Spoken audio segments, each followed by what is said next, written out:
Et nous reprenons le direct, toujours dans cette salle écureuil de ce musée, de ce super musée de la bande dessinée, ici à Angoulême, toujours sur les bords de Charente, et toujours dans cette ville qui bat au rythme de la bande dessinée. Toujours pour cette première émission de Web TV, première émission sur deux de Web TV pour cette 5e édition de l'Université d'été de la bande dessinée. Alors je suis bien entouré, puisque je suis donc avec Thierry Grunstein. Au moins on éclaire tout de suite, c'est quand même plus simple. Alors Thierry Grunstein et Benoît Berthoud, donc à ma gauche. Thierry Grunstein, vous avez été longtemps directeur du musée de la BD, directeur des cahiers de la bande dessinée, 9e art, vous avez fondé les éditions de l'an 2, vous êtes un spécialiste de la bande dessinée, reconnu. En tout cas, c'est marqué comme ça sur votre biographie. Alors, si c'est marqué. Si c'est marqué, c'est que c'est vrai. Vous êtes actuellement directeur de collection pour Actes Sud et enseignant à l'École européenne supérieure de l'image d'Angoulême. J'ai sans doute oublié des choses, mais il y a les mots-clés principaux. Absolument. Et aujourd'hui, vous avez participé à un débat, ici à l'Université d'été de la BD, un débat sur le portrait sociologique de l'auteur. Oui.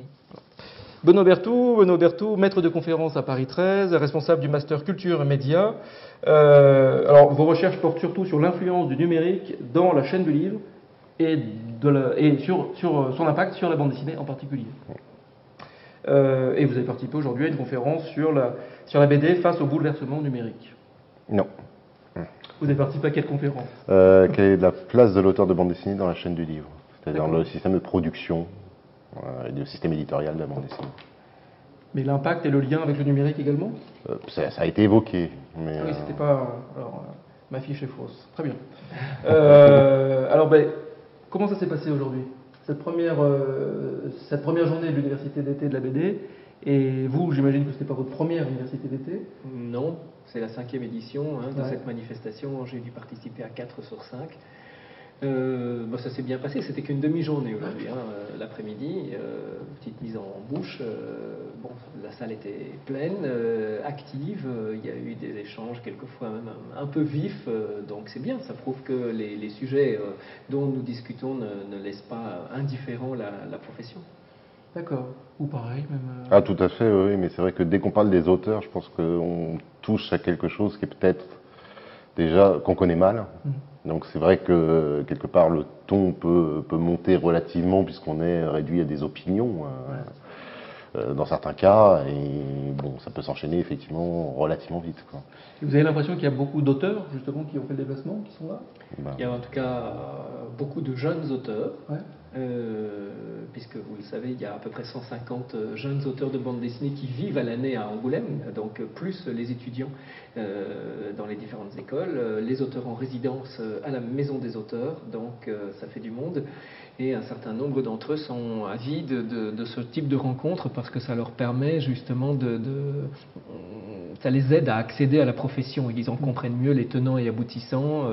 Et pour eux, le statut de l'auteur, c'est vraiment une question qui se pose. Est-ce qu'on va pouvoir vivre de ce métier? Quel sera notre statut social, fiscal, etc. Bon. Donc c'est aussi d'ailleurs à leur intention que ce type de rencontre est organisé. Alors est-ce que le jeune futur auteur est rassuré justement sur la question, est-ce qu'on peut vivre en étant auteur? Et qu'est-ce que ça veut dire d'abord être auteur? En fait, il y a beaucoup de questions. Alors, être auteur en général, ça veut dire, enfin, être auteur de bande dessinée plus précisément, c'est relativement compliqué parce que c'est une activité qui est déjà complexe. Ça peut être un binôme, un scénariste, un dessinateur. On peut également avoir des lettreurs, des coloristes, des encreurs. Ça peut être une seule et même personne, mais vous êtes face à des activités qui peuvent tout à fait être séparées et réparties entre plusieurs collaborateurs. Donc, c'est déjà d'emblée une définition problématique. Est-ce que quelqu'un qui colorie une planche est un auteur? Dans certains cas, oui. Ça dépend comment on la colorie. On peut tout à fait utiliser de la peinture, de l'acrylique, donc apporter, je dirais, un plus. Mais vous voyez qu'on s'écarte des définitions traditionnelles qui sont on fait un livre et on le signe. En même temps, on peut donner beaucoup de définitions différentes de ce que c'est qu'être un auteur. On peut s'auto-proclamer auteur, même quelqu'un qui fait de la bande dessinée sur un coin de sa table de cuisine avec une feuille de papier et un crayon et qui n'est connu de personne si ce n'est de sa maman et de sa concierge, peut se déclarer auteur de bande dessinée. Bon, il en a tout à fait le droit. Techniquement, la définition la plus recevable, c'est quand même d'avoir publié à compte d'éditeur et non pas à compte d'auteur. Donc ça veut dire qu'il faut qu'un éditeur vous ait fait confiance, vous ait sélectionné, ait remarqué votre talent et décidé de miser sur vous, avoir publié au moins un livre. Bon. Et puis une définition qui mettrait la barre un tout petit peu plus haut, c'est de vivre de ce métier. Et il ne suffit pas d'avoir publié un livre, ni même d'en avoir publié plusieurs pour pouvoir en vivre, pas toujours en tout cas. Et ce qui est ressorti des débats aujourd'hui, entre autres choses, c'est justement que c'est une profession qui est quand même victime d'une certaine paupérisation, que beaucoup de dessinateurs ont des activités annexes dont ils tirent une partie de leurs revenus. Mais quelles sont les grandes caractéristiques de l'auteur en 2011 par rapport à l'auteur en 2000 et voire avant? On a l'impression qu'en 11 ans, il y a une évolution colossale. J'ai l'impression, mais c'est une impression, c'est-à-dire qu'on n'a vraiment pas de données là-dessus, c'est-à-dire qu'on n'arrive pas à identifier. J'ai l'impression qu'il y a pas mal d'auteurs qui se pensent un peu sur le mode, quelque part, de l'entrepreneur, c'est-à-dire pas en ayant un plan de carrière, mais enfin déjà en faisant face quand même à une situation juridique qui est complexe. Vous cotisez à 3 endroits différents, vous managez un employeur principal afin de pouvoir manger et un éditeur qui est capable de publier des œuvres peut-être plus intimes, enfin une espèce de gestion du temps, je dirais, de l'activité et quelque part de la carrière, qui n'avait pas forcément lieu avant, quand il y avait un lien fort avec des structures éditoriales. Là, c'est plus vraiment le cas. Entre médias également, ce sont des auteurs qui passent très facilement de la BD au cinéma d'animation, aux jeux vidéo, quelquefois. Il y a une mobilité beaucoup plus grande qu'avant des auteurs de bande dessinée, à la fois parce qu'ils collaborent avec plusieurs maisons d'édition, alors qu'autrefois ils étaient mariés à un journal ou un éditeur quasiment à vie. Et puis d'autre part, ils monnaient leur savoir-faire dans des disciplines différentes. Ils peuvent être appelés à faire du cinéma, de l'animation, du storyboard, de l'illustration, de l'affiche, plein de choses. L'auteur en 2011, en quelque sorte, est plus un chef d'orchestre, un entrepreneur, plus qu'à une époque où, il faisait son métier d'auteur, métier entre guillemets. Il y a de ça. Il se consacrait à ça. Bon, certains continuent à se consacrer de façon exclusive et quasi monacale à leur création de bande dessinée, parce que c'est vraiment ça qu'ils veulent faire et ils sont prêts à tout y sacrifier. Alors, on a une question, on va commencer par une question de Mickaël. Vous êtes nombreux donc à poser des questions en amont sur le site citebd.org et bdo.fr et en direct maintenant. Et après aussi, puisque demain, toute notre joyeuse équipe va aller poser ces questions à tous les intervenants. Alors, question de Mickaël. Pour Benoît, y a-t-il selon vous un vrai risque que la BD numérique concurrence la BD papier? J'aurais tendance à répondre non, alors pour une raison toute simple, c'est que je pense qu'elle va prendre une place qui n'est plus celle de la BD papier. J'étais il y a 2 jours par exemple chez Média Participation pour parler de la plateforme Isneo où ils envisagent vraiment de numériser tout le fonds de bande dessinée qui ne peut plus être réédité et publié. C'est-à-dire que l'éditeur n'a plus les moyens tout simplement de faire vivre ses livres. Donc ça peut être une solution qui serait dans le temps finalement, des albums on va dire éprouvés entre guillemets qui seraient disponibles sous format numérique avec des solutions d'impression à la demande par exemple et des nouveautés qui elles resteraient sous format imprimé. Autre solution également, la création par le numérique de nouveaux types de bandes dessinées, c'est-à-dire des œuvres, alors que dans la terminologie on appelle rich media, mais qui sont enrichies. Bon, par exemple, Soul District d'Aquafada, c'est une bande dessinée qui comporte des séquences vidéo, qui comporte des séquences animées, qui redevient une bande dessinée sonorisée ou muette selon les cas, donc qui est un dispositif relativement complexe. Quelque part. Là aussi, il y aura plus une complémentarité que véritablement une concurrence. Oui, c'est pas vraiment une concurrence au sens... Je pense que c'est commercial du terme. Le seul vrai argument de la concurrence, ce serait le prix. Alors pour l'instant, les éditeurs sont sur une politique relativement timide en la matière. C'est-à-dire qu'on est à 30% de moins pour un format numérique que pour un album. Franchement, sur un album à 12 €, 30%, vous voyez que vous l'avez à 10 € quasiment. Cet écart de prix justifie-t-il d'avoir quelque chose que vous ne possédez pas? Parce que c'est quand même le principe de certaines plateformes, c'est que vous pouvez les consulter en ligne, elles ne vous appartiennent pas forcément. Tout ça reste... le jour où l'album numérique sera à 3 €, là je pense que... Et vous pensez qu'on s'y dirige? Je pense qu'on se dirige vers des solutions de prêt, c'est-à-dire des abonnements à des bouquets qui permettront la consultation comme ça d'un certain catalogue, qui après pourra déboucher sur différentes formes d'actes d'achat. D'accord. Thierry, peut-être... Non, il connaît beaucoup mieux le sujet que moi. Moi, je suis surtout un homme du papier. Alors, pour ne pas dire du passé. Alors, pour l'homme du papier, une question de Paul sur le chat. À partir de quel moment peut-on réellement se considérer comme un auteur? Alors, vous y avez plus ou moins répondu. Oui, ça, je crois qu'on a répondu même. Il faut avoir forcément publié pour se considérer comme un auteur. Sauf que c'est le parcours du combattant avant de se faire publier. Il y a beaucoup d'appelés, peu d'élus. Bon, moi, je suis un tout petit éditeur puisque je fais 7 ou 8 livres par an et je reçois un projet tous les 2 jours à peu près. Bon, alors évidemment, il faut savoir qu'il y a une quinzaine d'années, il y avait 40 éditeurs de bande dessinée en France. Aujourd'hui, il y en a 300. 300 maisons d'édition qui publient de la bande dessinée. Bon. Donc le marché est extrêmement tendu, très concurrentiel, et forcément les auteurs sont aussi beaucoup plus nombreux, mais ils se répartissent entre un nombre d'éditeurs beaucoup plus grand. Hein. Et évidemment, on se bat pour essayer d'avoir les œuvres les plus intéressantes, et notamment on regarde tout ce qui se publie à l'étranger. Quand il y a un auteur intéressant qui émerge quelque part, les enchères ont tendance à monter désormais. Ouais. On parlait de l'industrie, justement, du marché de la bande dessinée. Benoît, une question de Julie. L'industrie de la BD n'est-elle pas en train de se noyer sous l'abondance des albums qui sortent tous les ans ? J'aurais tendance à penser quand même que plus il y a de livres, mieux c'est. C'est-à-dire que finalement, il y a une plus grande diversité éditoriale aujourd'hui que par le passé. On est clairement avec une bande dessinée, je schématise, mais qui s'articule autour de 3 grands pôles, 3 grands formats, manga, ce qu'on appelle franco-belge, un peu désuet, roman graphique. Là, par exemple, on est dans une situation qui fait que la bande dessinée, à mon avis, ne reconnaîtra pas les crises qu'elle a pu connaître. Où il y avait vraiment un genre hégémonique et un format hégémonique. On voit qu'il y a quand même plusieurs publics qui, quelque part, se répartissent entre ces genres et qu'il y a une assise, je dirais, qui est plus solide. Donc, là, c'est pas forcément les livres qu'il faut blâmer. Après tout, faire des livres, pourquoi pas ? Enfin, tout éditeur fait des livres, c'est son métier. Oui, mais le libraire ne pense peut-être pas pareil. Justement, lui, il doit les mettre en avant, les livres. Toute cette abondance de livres. C'est vrai, il doit les mettre en avant. Enfin, oui, effectivement, pour lui, la solution peut être un peu...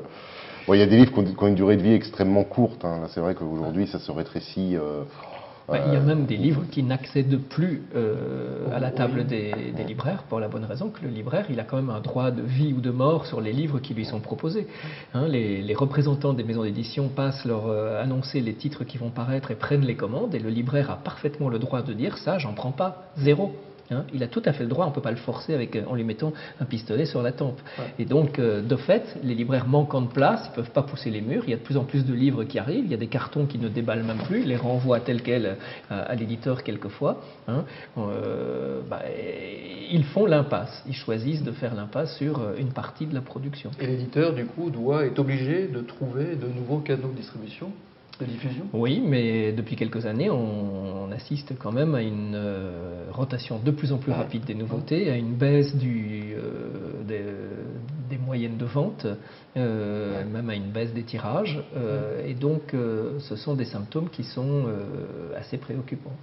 Même si, dans l'absolu, je suis d'accord avec Benoît, plus il y a de livres, mieux c'est. Mais ça, c'est une position qui est un peu angélique et qui se heurte très vite au principe de réalité du marché.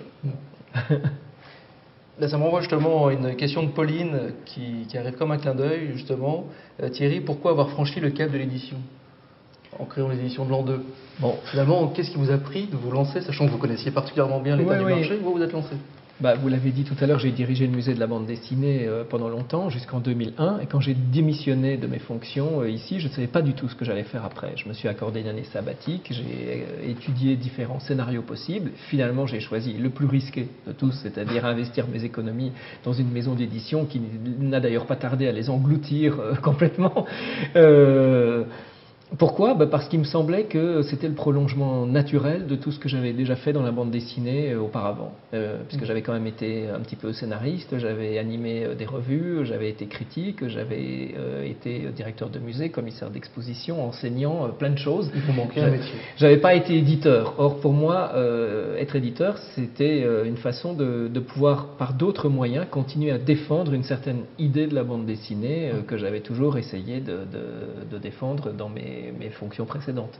Bon. On s'aperçoit de plus en plus avec le monde du cinéma, le monde du jeu vidéo, le monde de l'entertainment en général, que le numérique vient à l'origine vraiment du projet, peut-être même avant l'écriture. C'est complètement inclus dès le départ. Est-ce que dans la BD, on y arrive à ça ? Certaines maisons y arrivent, hein. C'était le thème de l'université de l'an dernier, hein, où il y a une maison en France qui est relativement connue, qui s'appelle Ankama, relativement innovante, qui travaillent sur 4 supports. Ils ont un jeu en ligne, un jeu vidéo en ligne qui s'appelle Dofus, des bandes dessinées, manga et hybrides, je sais pas comment dire, qui sont des espèces au format comics, mais qui empruntent à des techniques. Une bande dessinée signée Run qui s'appelle Mutafukaz, comme ça, une espèce de, ça ressemble un peu à GTA Vice City, enfin, cet univers-là, mais avec un trait quand même beaucoup plus, enfin un personnage avec une tête ronde, qui rappelle pas forcément le manga d'ailleurs, hein, qui a plus d'influence. Ils font également de la presse, je dirais. Et ils font également de la télévision avec une série Wakfu et Dofus, donc qui va sortir à la télévision, je crois que c'est en septembre prochain, et un film donc, qui est prévu pour 2013. Et c'est un ovni, Ankama, ou d'autres éditeurs commencent également extrêmement rationnel. Oui. L'originalité d'Ankama, c'est que le projet s'est fait d'emblée. C'est-à-dire que la plupart des éditeurs font ça un peu au coup par coup. C'est-à-dire qu'il y a un succès et après on cherche des déclinaisons possibles de ce succès. Bon, l'archétype, vous avez 13, qui effectivement est devenu un jeu vidéo très bon d'ailleurs. Vous avez vraiment réussi à utiliser le langage de la bande dessinée dans le jeu. C'est devenu une mini-série. Alors, il y a un problème avec le film, puisqu'il y avait un procès entre Jean Van Damme et Robert Lundblum, qui était auteur de Mémoire dans la peau, un procès pour plagiat, donc il n'a jamais pu être porté tel quel à l'écran. Mais bon, vous voyez que tout ça s'est étalé dans le temps, alors qu'Ankama l'a fait d'emblée. Maintenant, il n'y a pas secret, si vous voulez faire ça d'emblée, il faut de l'argent. C'est tout bête, c'est-à-dire qu'il faut pouvoir mettre sur la table, au début, une certaine somme. Sinon, vous ne pouvez pas mener 4 projets différents dans 4 médias différents. Du coup, est-ce que dans 10 ans, le panorama de l'édition va encore considérablement changer du fait de l'évolution du numérique qui va être de plus en plus à l'origine des différents projets?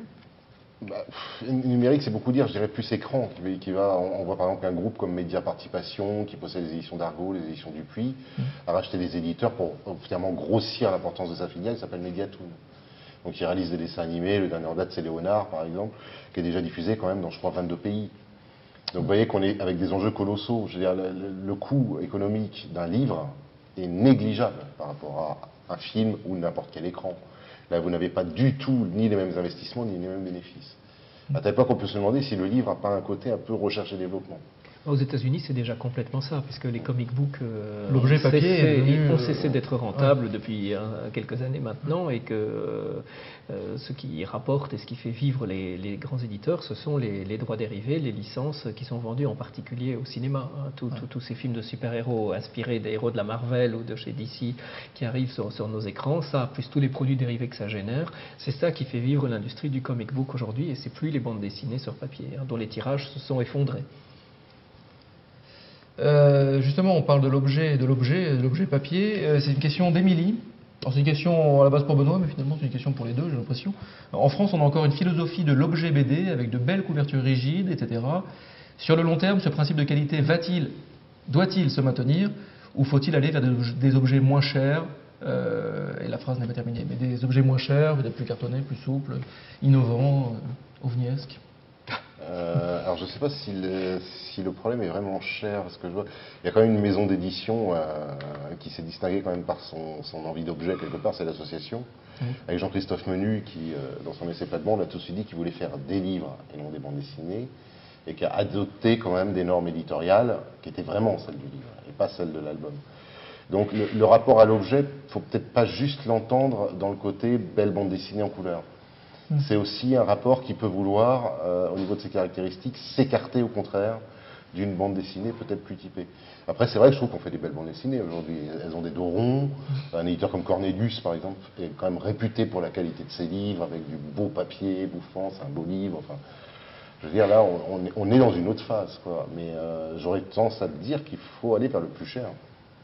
Et que le public de la bande dessinée a quand même tendance à gagner en âge et en pouvoir d'achat. Plutôt qu'à régresser, à la limite. Thierry ? Non, sur l'objet, la disparition il faut prendre conscience du fait que cet album cartonné couleur grand format est une exception culturelle française. Ça n'existe à peu près nulle part ailleurs dans le monde.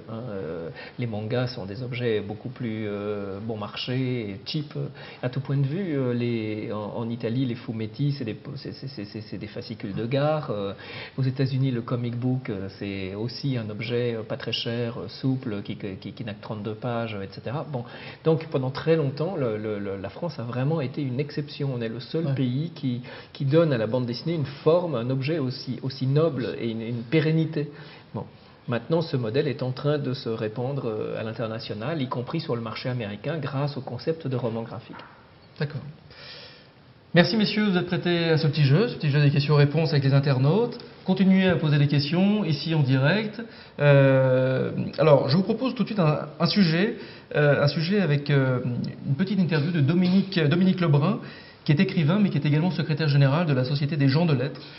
Donc, en gros, comment se passe le métier d'auteur, quelle est sa place dans la société aujourd'hui, comment se prépare-t-on au métier d'auteur? Eh bien, Dominique Lebrun vous répond en 2-3 minutes. C'est une interview réalisée par Sylvain et Bastien. A tout de suite.